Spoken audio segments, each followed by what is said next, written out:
¿Qué tal? Muy buenas noches a todos. Bienvenidos al telediario de Al24 News. Nueva jornada de agresión y destrucción del ejército sionista en Gaza, donde las fuerzas de ocupación cometieron 3 nuevas masacres, lanzando en particular ataques contra campamentos de refugiados palestinos, cobrando la vida a 24 palestinos en las últimas 24 horas. En un comunicado emitido este miércoles, el Ministerio de Sanidad reveló que el número de víctimas de la agresión sionista contra Gaza asciende a 37.396 mártires y más de 85.500 heridos desde el 7 de octubre.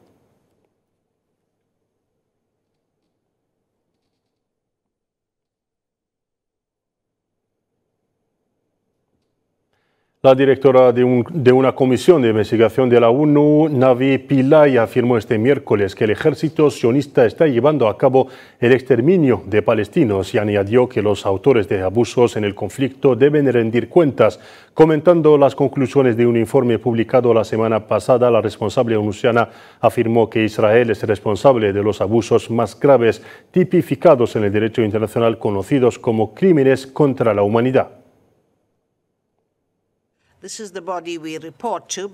In relation to Israel's military operations and attacks. En relación con las operaciones militares y los ataques de Israel en Gaza desde el 7 de octubre, concluimos que las autoridades israelíes son responsables de crímenes de guerra, crímenes de lesa humanidad y violaciones del derecho internacional humanitario y de los derechos humanos, incluyendo el exterminio, ataques intencionados contra civiles y bienes de carácter civil, homicidio o asesinato intencionado, uso de la inanición como método de guerra, traslado forzoso, persecución por motivos de género dirigida contra hombres y niños palestinos, violencia sexual y de género, equiparables a tortura y tratos crueles o inhumanos. Reaccionando a este anuncio, el movimiento de resistencia palestina Hamas afirmó que las declaraciones de la jefe de la Comisión de Investigación sobre los Territorios Palestinos Ocupados, Navi Pillay, constituyen una nueva confirmación por parte de un órgano de alto rango de la ONU de los crímenes y violaciones cometidos por el ejército sionista en la Franja de Gaza y en todos los territorios palestinos ocupados.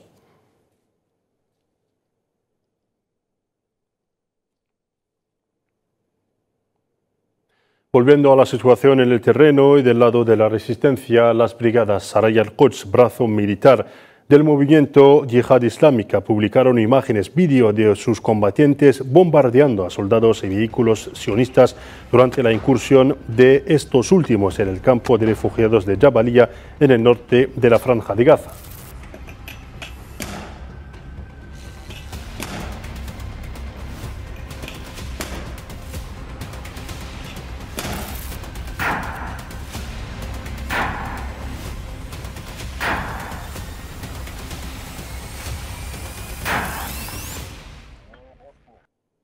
Y el ejército de ocupación sionista anunció que el número de muertos en sus filas ha ascendido a 662 oficiales y soldados en Gaza desde el comienzo de su agresión contra la franja, mientras que otros 582 resultaron gravemente heridos. En un comunicado, el ejército de ocupación reconoció que 3.860 soldados resultaron heridos desde el comienzo de su agresión a Gaza, entre ellos 1.947 heridos durante la ofensiva terrestre sobre Gaza, señalando que 239 soldados siguen recibiendo tratamiento por las heridas sufridas en los combates de Gaza, 25 de ellos en estado crítico.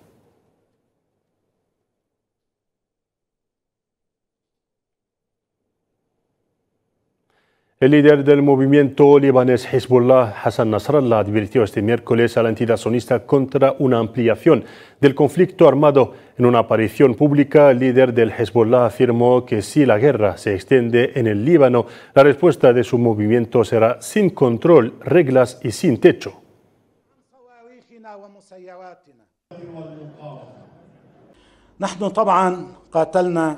Por supuesto, luchamos con parte de nuestras armas y ahora tenemos armas nuevas, pero no diré cuáles son.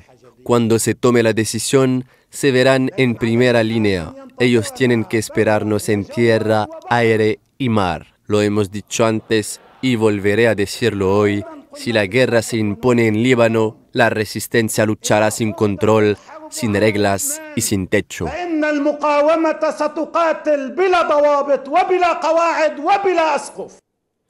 Y las declaraciones del líder del Hezbollah se dieron mientras la tensión y la escalada militar en el frente del sur del Líbano aumentan después de que Hezbollah intensificara sus ataques en los territorios palestinos ocupados contra posiciones del ejército de ocupación sionista, donde el partido libanés afirma haber logrado bajas confirmadas en las filas del ejército sionista en medio de las advertencias internacionales sobre el estallido de una guerra total en toda la región.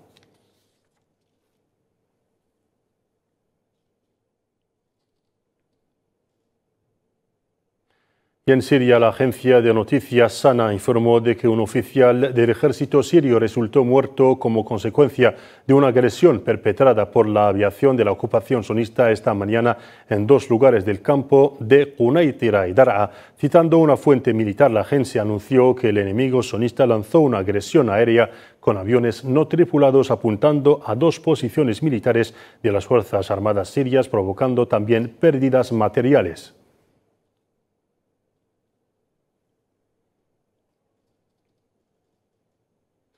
Cambiemos de asunto. La representante especial adjunta para la misión de la ONU en Libia, Stephanie Juri, subrayó que los libios insisten en la necesidad de un acuerdo político que conduzca a la celebración de elecciones. Stephanie Juri se expresaba en su primera sesión informativa ante el Consejo de Seguridad de la ONU, celebrada este miércoles.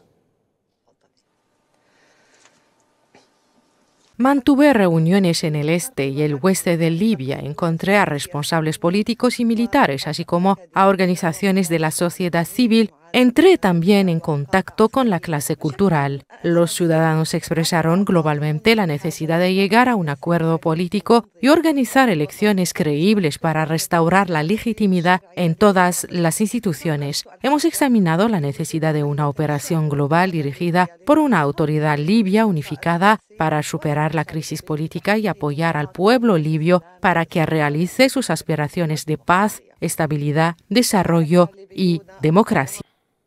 Y tratándose del Sáhara Occidental, ahora el presidente del colectivo de defensores saharauis de derechos humanos CODESA, Ali Salem Tamek, subrayó que la situación de los derechos humanos en los territorios saharauis ocupados está empeorando debido a la impunidad de la ocupación marroquí y su persistencia en sus sistemáticas prácticas criminales ante la incapacidad de la comunidad internacional para hacer cumplir la aplicación de la legalidad internacional en el Sáhara Occidental.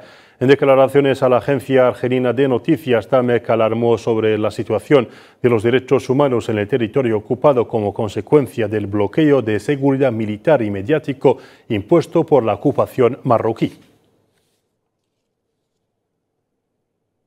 Y en Chad, al menos 10 personas murieron y decenas resultaron heridas en Yamena, capital del país, al declararse un incendio en un gran depósito de municiones que provocó la explosión de proyectiles y cohetes de diversos calibres.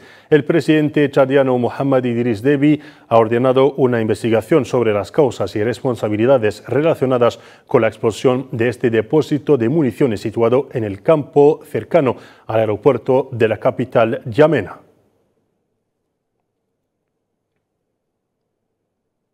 Y en Sudáfrica, Cyril Ramaphosa prestó juramento como presidente del país para un segundo mandato en una ceremonia celebrada en Pretoria. En su discurso de investidura, Ramaphosa celebró la formación de un gobierno de amplia coalición como el inicio de una nueva era, llamando a los sudafricanos a avanzar unidos hacia la construcción de una sociedad más igualitaria.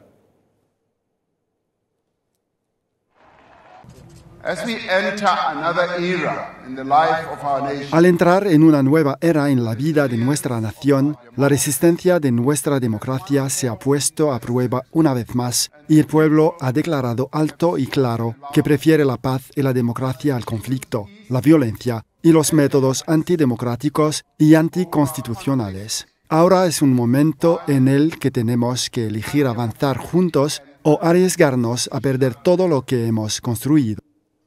Sobre la guerra en Ucrania, Argelia hizo un llamamiento a las partes en conflicto en Ucrania para que adopten un diálogo constructivo y global basado en los principios de la Carta de la ONU para resolver el conflicto. En una reunión del Consejo de Seguridad de la ONU sobre el conflicto en Ucrania, el representante permanente adjunto de Argelia ante Naciones Unidas, Nassim Gabawi, afirmó que ningún motivo puede justificar los daños causados por los conflictos, incluida la matanza de civiles, y expresó la preocupación de Argelia por las hostilidades en curso que afectan a la población civil.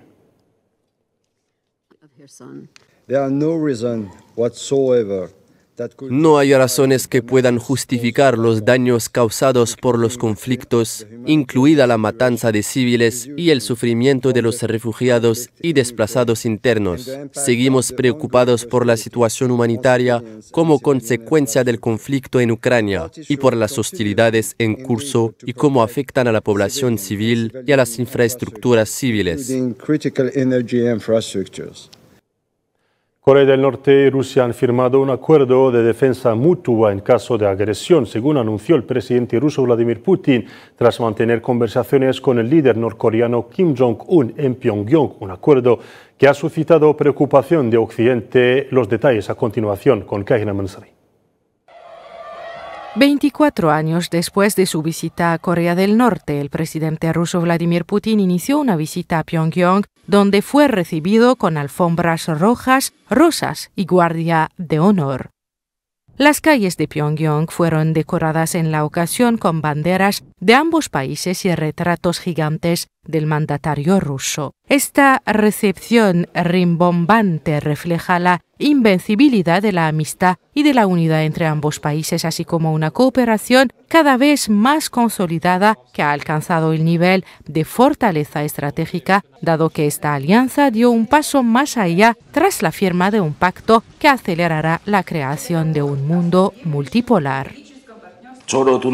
Las relaciones entre nuestros dos países se han elevado a un nuevo y elevado nivel de alianza, sentado las bases jurídicas para las grandes ideas de liderazgo de ambos países. No me cabe duda de que este poderoso tratado será muy constructivo, prospectivo, estrictamente pacifista y defensivo, encaminado a promover y defender los intereses fundamentales de los pueblos de los dos países, lo que será una fuerza motriz para acelerar la creación de un mundo nuevo, multipolar y libre de dominación y hegemonía.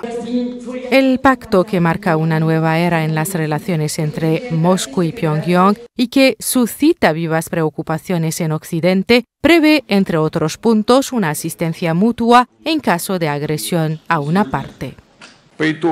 El acuerdo global de asociación firmado hoy incluye, entre otras cosas, la asistencia mutua en caso de agresión contra una de las partes de este acuerdo. Llamo la atención sobre las declaraciones de Estados Unidos y otros países de la OTAN sobre la entrega de armas de precisión de largo alcance, aviones F-16 y otras armas y equipos de alta tecnología para ataques en territorio ruso. Eso viola flagrantemente las responsabilidades internacionales que asumieron los países occidentales. La visita del mandatario ruso a Corea del Norte remodelará probablemente las relaciones entre ambas potencias, sujetas a un número creciente de sanciones: Rusia debido a la guerra en Ucrania y Corea del Norte debido a su programa de armas nucleares.